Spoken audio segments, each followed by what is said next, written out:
Right folks, I think it's the 27th of April 2026. 8 days since I collided with another vehicle. I've only been out for 1 hour until now, for 8 days. Not like me, I've missed all the lovely weather. But it's a nice day and I can walk freely with hardly anyone around. Because it's a Monday. So, there's Bring Down. I'm doing alright. I'm just going to have a moderate walk today. I'm going to go over to Uphill. I'm going right up by the yachting club. Then I'm cutting across some fields. Then I'm going to walk through the marina. Then I'm going to go up to St Nicholas Church on the hill, at Uphill. I haven't been around the church for a while. Then I'm going back down and I'll decide whether I'm going to walk back or get a bus from the hospital, which I can do because then it stops outside the hole in the wall. Because I haven't been able to get to any machines because I haven't felt very well. I've been recovering. And this is the first, oh look, it's one of my friends. Hello, you come to join me? I've had loads of them, you know, it's really weird because I feed them and they even knew who Ophelia was, which is my car. And they've been circling around my house the last couple of days. The big birds and the seagulls and these crows. And he's just come to join me to say hi. Anyway, this is the best day so far that I felt mentally. I've got all the bruises, typical bruises from airbag and seatbelt. But it's a mental side that's harder to deal with.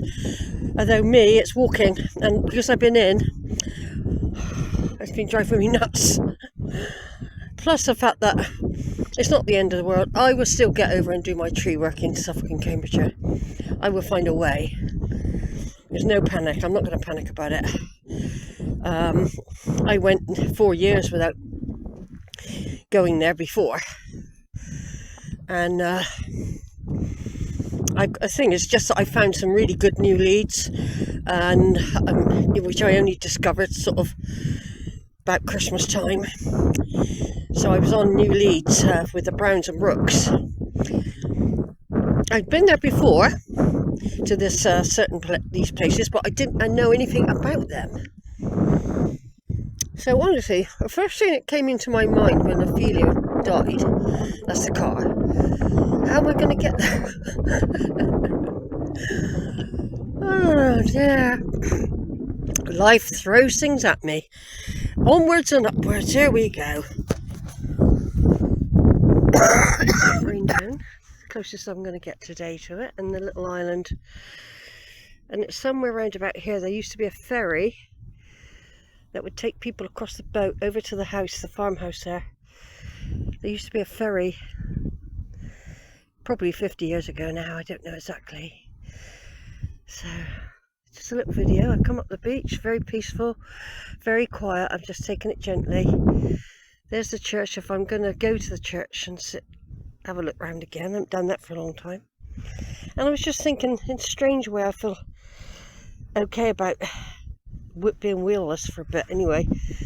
There's a bit of a relief in some lots of ways, like the fact that I don't have to worry about it anymore. And I can do all the walks I haven't done since I had wheels. During the COVID especially, I worked out all these walks I could do. And for the future, for when I was older. So, I've got loads of catch up to do on walks I haven't done for a while. Because I was driving further away, doing different stuff. Now here's this is the River Axe, by the way, here. And it goes out through there, between Bring Down and the little island. It goes out through there. It's a very dangerous river. It's coming in at the moment, but it's people have died trying to cross there. They've been sucked out when the tide's going out. It will suck you out like you're in a straw. The giant mouth of the river will get you, and quite a few people have died trying to get across. So there's the old wreck over there. I think this bit's missing. I'm sure it had a funnel once. Looks like it's been stripped down a bit. Eventually it'll be all broken up. The reason it's there, they ended his moorings. He was moored over uphill, over that way somewhere. He was moored, and for some reason they wanted the land back where he was moored. So he just took his boat out one day and he shoved it up a skinny tributary and left it there. And it's been there for quite a few years. I got pictures of it when it was all nice and white and clean, and I'm sure they had a big funnel on it. There's something missing.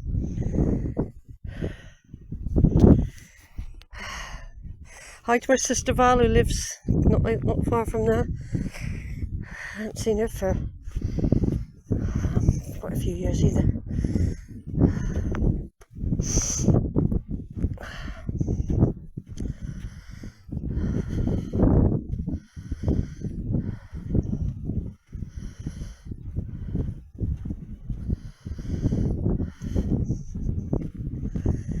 So this is the river axe, everyone. Lots of little boats get moored up here. Some are obviously out because they've just got their little floats on the side there. There might be more around the corner. Yeah, they'll be very busy soon. Some people, when the tide comes in, and it's right in, some people will be taking their boats out for a little evening sail. They'll be taking their boats out for a little sail out there. I've done that myself from Burnham-on-Sea when I belonged to the sailing club many years ago now. Captain Southcott, it's either Southcott or Southland, he took me out with his son and we went out. He showed me the echo equipment, and I remember it was great. I've done a few things. I used to belong to the Ocean Youth Club many years ago, and we've been out on the English Channel. Been to Guernsey, the Channel Islands. I even steered into St. Petersport. They let me take the yacht into St. Petersport. Can you imagine that? On the Isle of Guernsey. Yeah. Anyway, I'm going to turn off for a minute. Right, I've done a little walk along there. Gone to the apex, if you like, to look down the River Axe. It bends round now, the River Axe, and has various points where people can not log in, you know what I mean, moor. This is a little tributary that will get deeper and deeper and deeper to allow a big yacht to come down it. You wouldn't think so looking at it now, would you? Old St. Nicholas, the beacon, an ancient burial mound, and I can see the cows saying, "Come on, Sheila, when are you coming over to play?" I don't want to get chased by no cows, not at the moment. Anyway, I'm walking along this marshland, really, and thinking and reflecting and feeling lucky that I haven't hurt myself more, like physically, which is good. I'm feeling positive as well. You've got to, haven't you, really? Well, you don't have to. You feel negative, but then out of it you've got to gain the strength to look forward. I mean, my life's been a challenge since my mother gave birth, as she was giving birth to me. I was a blue baby, you know, all that. But I don't want to go into huge details, but I had to face challenges. My mother died when I was 14. That was horrendous. My parents split up when I was 2.5.